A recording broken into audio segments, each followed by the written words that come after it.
Bueno, entonces la columna se llama Petro y el fraude. Las acusaciones de fraude electoral han marcado hitos en la vida del candidato presidencial Gustavo Petro. El primero de ellos, el del 19 de abril de 1970, en perjuicio de Gustavo Rojas Pinilla. Ya es casi un proverbio popular colombiano que Rojas se fue a la cama como presidente electo y despertó al día siguiente derrotado. Las sospechas de fraude silenciadas por el presidente Carlos Lleras Restrepo, cuyo ministro de Gobierno Carlos Augusto Noguera impidió a los medios de comunicación transmitir lo que llamó la telenovela electoral, despertaron el levantamiento de la Alianza Nacional Popular, ANAPO, y otros sectores políticos sofocados con el acuerdo bipartidista y antidemocrático del Frente Nacional. Ese descontento se recogió en la conformación de la guerrilla del M-19, Movimiento 19 de Abril, a la que Petro se uniría a los 18 años. En la autobiografía que acaba de publicar el líder del pacto histórico, describe al M como un movimiento anapista que denunciaba el fraude electoral del año 70. Ahora, en 2022, Petro vuelve a cantar fraude. Desde hace meses la izquierda manifestaba en voz alta su desconfianza en el proceso electoral. ¿Paranoia? Puede ser, pero no hay nada más irrebatible que un paranoico cuando encuentra la realidad materializada su delirio.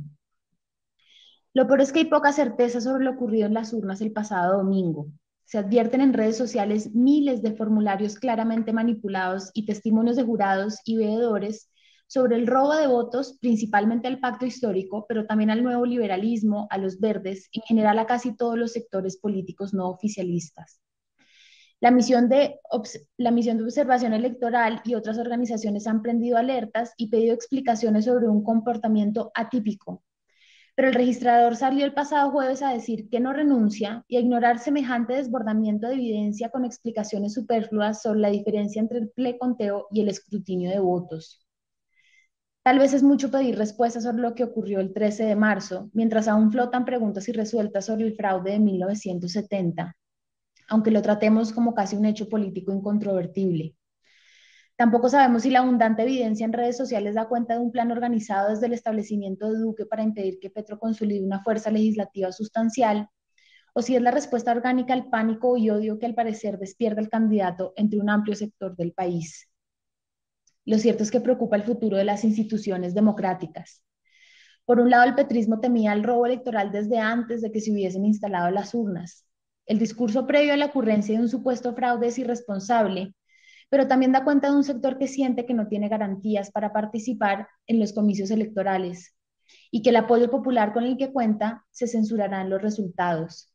¿Y cómo desechar esos miedos si el registrador Vega les advirtió, el que no sienta garantías no debería presentarse? Y punto. Pareciera entonces que este sector político se ve casi obligado a gritar fraude si pierde, pues no confía en quien lleva los talonarios. Independientemente de lo que arrojen las investigaciones, si es que algo concluyen, esta parte de la contienda ya se siente estafada.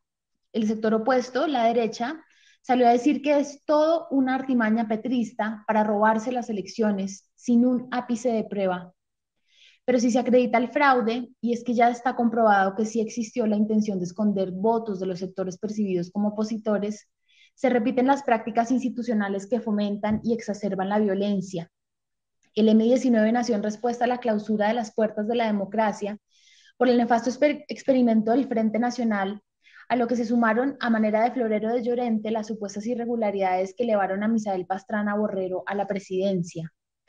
De concretarse las denuncias de fraude, y es que el posible robo de 500.000 votos no es cualquier mecato, el descontento social se manifestará de nuevo y con más fuerza en las calles y servirá como justificación de la violencia de aquellos que solo se sienten escuchados cuando acuden a las vías de hecho.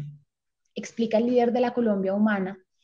Ese fraude significó muchas cosas para Colombia. Por supuesto, el surgimiento del M-19, a donde yo iba a militar, pero creo que sublevó y colmó la paciencia de miles de jóvenes que ya estaban sintonizados con los vientos de cambio.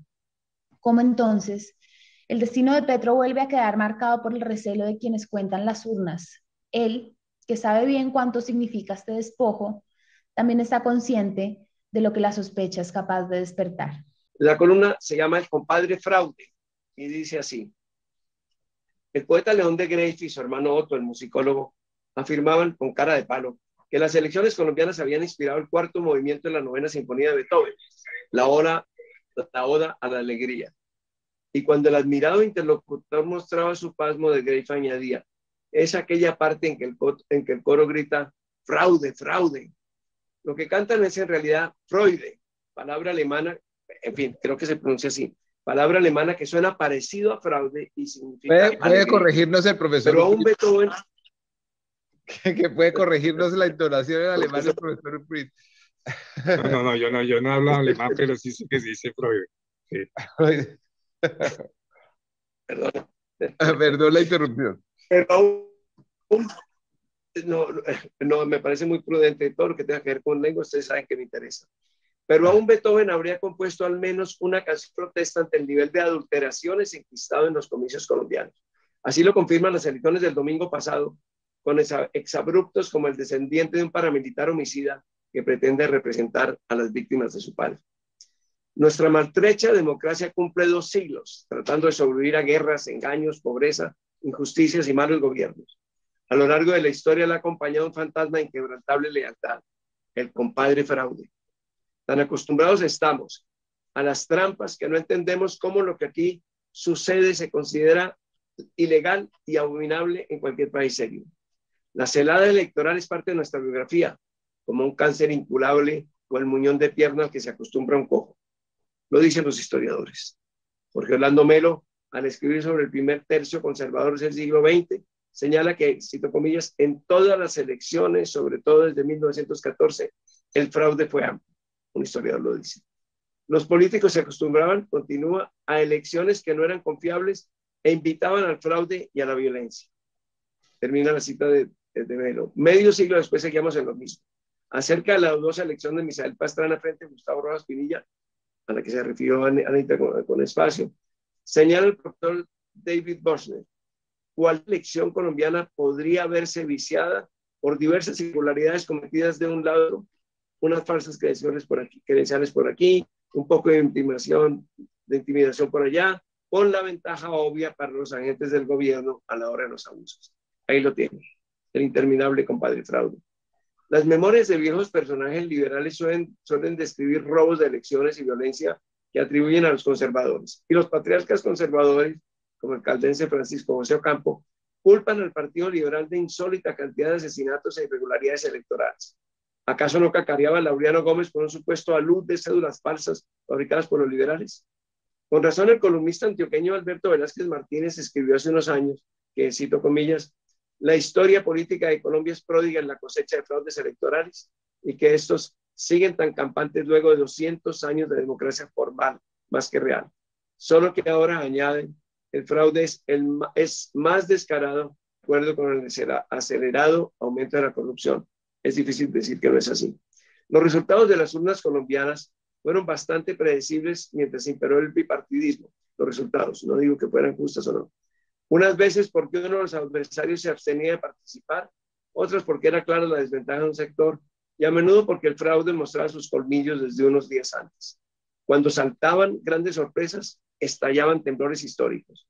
Al ser elegido José Hilario López en 1849 por voto indirecto del Senado, el caudillo rival, Mariano Espina Rodríguez, presionado por una multitud de artesanos, dejó constancia de que votaba por López, comillas famosas, para que no se asesine al Senado.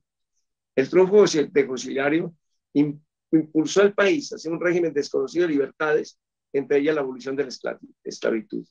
Casi un año después, el mayoritario Partido Liberal se dividió y el ascenso del candidato conservador vigorizó la violencia partidista que el 9 de abril de 1948 cobró la vida de Jorge Eliezer Gaitán.